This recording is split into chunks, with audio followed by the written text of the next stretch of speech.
வாழ்க்கையில ஜெயிக்கணும்னு கிளம்புற எல்லோருக்கும் வர்ற முதல் விஷயம் என்ன தெரியுமா? தடைகள். சில நேரங்கள்ல இந்த தடைகள் நம்மள அப்படியே முடக்கிவிடும்.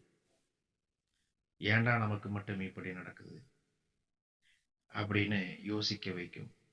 ஆனா ஒண்ணு தெரிஞ்சுக்கோங்க நண்பர்களே, ஒரு கல் சிலையாகிறதுக்கு முன்னாடி எத்தனையோ உளியடிகளை தாங்குது. அந்த உளியடிகள் தான் அந்த கல்லுக்கு ஒரு வடிவத்தை கொடுக்குது. அதே போலத்தான் உங்க வாழ்க்கையில வர தடைகள்.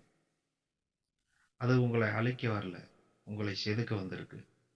இன்னைக்கு இந்த வீடியோவில் உங்க பாதையில வர எல்லா தடைகளையும் தகர்த்து விட்டு நீங்க எப்படி ஒரு தனி முத்திரையை பதிக்க போறீங்க அப்படிங்கிற 10 ரகசியங்களை பார்க்க போறோம். இந்த வீடியோவோட முடிவில் உங்க பயம் எல்லாம் காணாம போய் ஒரு புது வேகம் உங்களுக்குள்ள பிறக்கும் நண்பர்களே. வாங்க முதல்ல வீடியோக்குள்ள போலாம். முதல்ல தடை அப்படின்னு சொன்னாலே நாம பயப்படுறோம். ஆனா உண்மையிலே தடைங்கிறது ஒரு சிக்னல். நீங்க சரியான பாதையில் போய்கிட்டு இருக்கீங்க அப்படிங்கிறதுக்கான அடையாளம் தான் அது. எந்த போட்டியும் இல்லாத இடத்துல ஜெயிக்கிறதுல என்ன பெருமை இருக்கு? தடைகள் வரும்போது ஏன் எனக்கு இப்படின்னு கேட்காம, இதுல இருந்து நான் என்ன கத்துக்கலாம்னு யோசிச்சு பாருங்க. ஒவ்வொரு தடையும் உங்களுக்கு பின்னாடி ஒரு மிகப்பெரிய வாய்ப்பை ஒளிச்சிருக்கு. அதை தேடி பிடிக்கிறவன் தான் சாதனையாளன். ரெண்டாவதா, நம்ம பாதையில் இருக்கிற நிஜமான தடை வெளியிலே இல்லை, அது நம்ம மனசுக்குள்ள இருக்கிற பயம்தான். யாராவது தப்பா நினைப்பாங்களோ, தோத்துட்டா என்ன பண்றது, இந்த ஒரு பயம்தான் பல பேரோட கனவுகளை ஆரம்பத்திலே கிள்ளி எறியுது. பயத்தை எப்போ நீங்க நேருக்கு நேர் பார்க்குறீங்களோ அப்பவே அது ஓடிடும். எதை செய்ய பயப்படுறீங்களோ அதை முதல்ல செஞ்சு முடிங்க. தடம் பதிக்கணும்னா முதல் தயக்கத்தை விடணும். மூணாவதா, நீங்க வித்தியாசமா ஏதாவது செய்யும்போது கண்டிப்பா 4 பேர் உங்களை சுத்தி நின்று கிண்டல் செஞ்சுட்டே தான் இருப்பாங்க. உனக்கெல்லாம் இது தேவையான்னு கேட்பாங்க. அவங்க பேசுறது அவங்களோட தகுதி, நீங்க சாதிக்க போறது உங்களோட தகுதி. அந்த விமர்சனங்களை எல்லாம் ஒரு கல்லாய் எடுத்து நீங்க வெற்றிக்கான ஏணியை கட்டுங்க. இன்னைக்கு உங்களை கேலி செய்யறவங்க தான் நாளைக்கு நீங்க ஜெயிக்கிறதுக்கு முன்னாடி ஒரு நாள் 2 நாளுக்கு முன்னாடியே உங்க பின்னாடி வந்து நிற்பாங்க.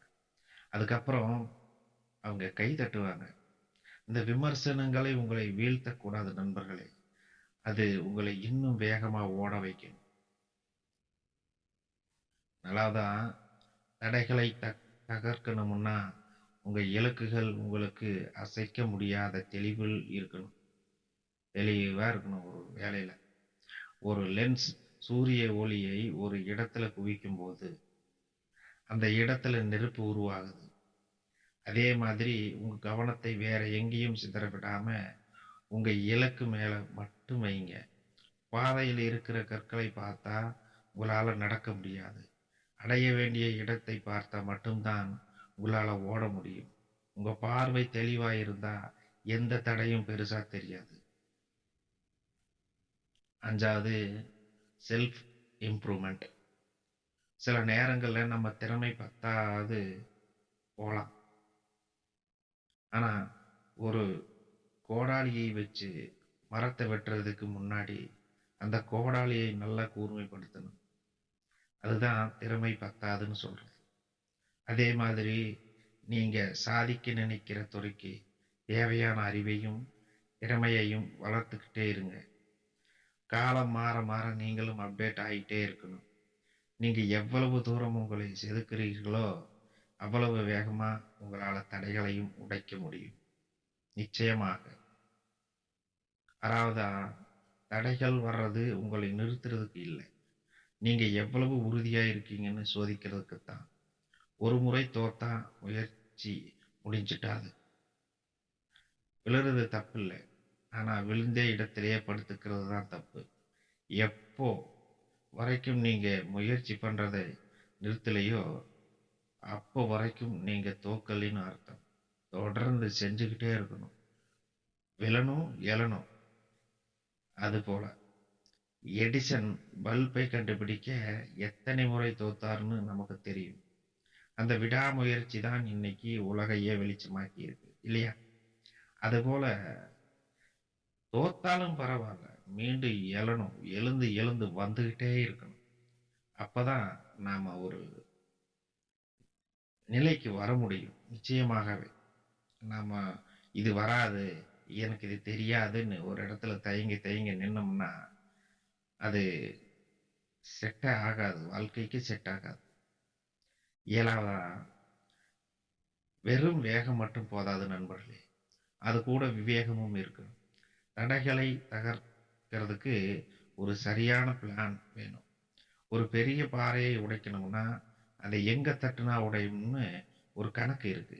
அதே மாதிரி உங்க வாழ்க்கையில இருக்கிற பிரச்சனைகளை எப்படி சமாளிக்கலாம்னு பொறுமையா உட்கார்ந்து யோசிச்சு பாருங்க. சரியான திட்டமிடல் இருந்தா இமயமலை போன்ற தடையையும் ஒரு சின்ன கல் மாதிரியே தூக்கி எறியலாம். இதுல ஒரு விவேகமா செயல்படணும். வேகம் இருந்தாலும் இந்த விவேகத்தோட செயல்படும் போது இன்னும் நமக்கு நல்ல ரிசல்ட் கிடைக்கும். நம்ம வாழ்க்கையில பாருங்க, நிறைய தடவை ஒரு பிரச்சனைகள் அல்ல குடும்பத்திலேயோ அல்லது சமூகத்திலேயோ நடக்கும்போது சரியான முடிவுகளை எடுக்க தெரியாமல் நிறைய தவறுகள் நாம் செய்து விடுகிறோம். அப்போது நாம் கவனமாக இருந்து இந்த பிரச்சனைக்கு இதுதான் தீர்வு என்று நீங்கள் சரியாக புரிந்து கொண்டால் அந்த பிரச்சனையிலிருந்து நீங்கள் எளிதாக வெளியே வர முடியும். இப்போது நாம் 8வதிற்கு வந்திருக்கிறோம். உங்க மனசு எப்போ பாசிட்டிவ் ஆனா எண்ணங்களால நிறைஞ்சிருக்கோ அப்போ உங்களுக்குள்ள ஒரு அபாரமான சக்தி பிறக்கும். பாசிட்டிவ் மைண்ட் செட்ல இருக்கணும். என்னால முடியும் அப்படின்னு நீங்க நம்புற ஒரு வார்த்தை 1000 பேரோட எதிர்ப்பை விட வலிமையானது. காலையில எழுந்த உடனே ஒரு பாசிட்டிவ் எனர்ஜியோட கிளம்புங்க. நீங்க எதை சிந்திக்கிறீர்களோ அதை பிரபஞ்சம் உங்ககிட்ட கொண்டு வந்து சேர்க்கும் நண்பர்களே. நல்லதையே நினைங்க, தடைகள் தானாக விலகும். 9வதா, நேரத்தின் அருமையை உணருங்கள். நேரம்தான் இந்த உலகத்திலேயே விலை மதிப்பற்ற சொத்து. தடைகளை தகர்க்கிறதுல ஒரு நேர மேலாண்மை ரொம்ப முக்கியம். அற்பமான விஷயங்களுக்காகவும் தேவையற்ற விவாதங்களுக்காகவும் உங்க நேரத்தை வீணாக்காதீங்க. ஒவ்வொரு நிமிஷமும் உங்க இலக்கை நோக்கி உங்களை நகர்த்தணும். நேரத்தை சரியா பயன்படுத்துற ஒருத்தரால காலத்தையும் வெல்ல முடியும், தடைகளையும் வெல்ல முடியும். இப்போ நீங்க 9 விஷயங்களை தெரிந்து கொண்டீர்கள். 10வதாக நாம் பார்க்க இருப்பது சரணடைதல். எல்லா முயற்சியையும் முழு மனசோட செஞ்சுட்டு அந்த பிரபஞ்சத்து மேல நம்பிக்கை வைங்க. நீங்க சரியான பாதையில சரியான எண்ணத்தோடு உழைக்கும் போது இந்த பிரபஞ்சமே உங்களுக்கு ஒரு வழியை காட்டும். இது நிச்சயமாகவே நடக்கும் நண்பர்களே. நமக்கு நடக்காது, நமக்கு கிடைக்காது அப்படிங்கிற எண்ணத்தை விடுங்க. உங்களுடைய இலக்குகளை நோக்கி நீங்க செல்லும் போது ஒவ்வொரு அடியாக வென்று கொண்டே செல்லும் போது ஒவ்வொரு வெற்றியையும் அந்த பிரபஞ்சத்திடம் ஒப்படைத்து விடுங்கள். அப்போது அது இன்னும் எளிமையாக இருக்கும். உங்களுக்கு பாரங்கள் குறையும். இந்த பிரபஞ்சமே ஒரு வழியை உங்களுக்கு காட்டும். அப்போதுதான் அந்த நம்பிக்கை உங்களுக்கு ஒரு மிகப்பெரிய அமைதியையும் அந்த தைரியத்தையும் கொடுக்கும். அந்த தைரியம் தான் உங்களை தடம் பதிக்கவும் வைக்கும். நண்பர்களே, தடம் பதிக்கிற அப்படிங்கிறது ஒரு சாதாரண விஷயம் இல்லை. ஆனா அது ஒரு அசாத்தியமான விஷயமும் இல்லை. உங்க மனசுக்குள்ள ஒரு நெருப்பு இருந்தா அந்த தடையையும் உங்களை சுட்டெரிக்க முடியாது. நீங்க தடைகளை தகர்க்க பிறந்தவர்கள், சரித்திரம் படைக்க பிறந்தவர்கள். இன்னைக்கு கிளம்புங்க, உங்க பாதையை நீங்களே உருவாக்குங்க. இந்த வீடியோ உங்களுக்கு ஒரு உத்வேகத்தை கொடுத்திருந்தா உங்க நண்பர்களுக்கும் ஷேர் பண்ணுங்க, அவங்களும் தடம் பதிக்கட்டும். அடுத்த ஒரு சூப்பரான வீடியோவில் உங்களை சந்திக்கிறேன். நன்றி.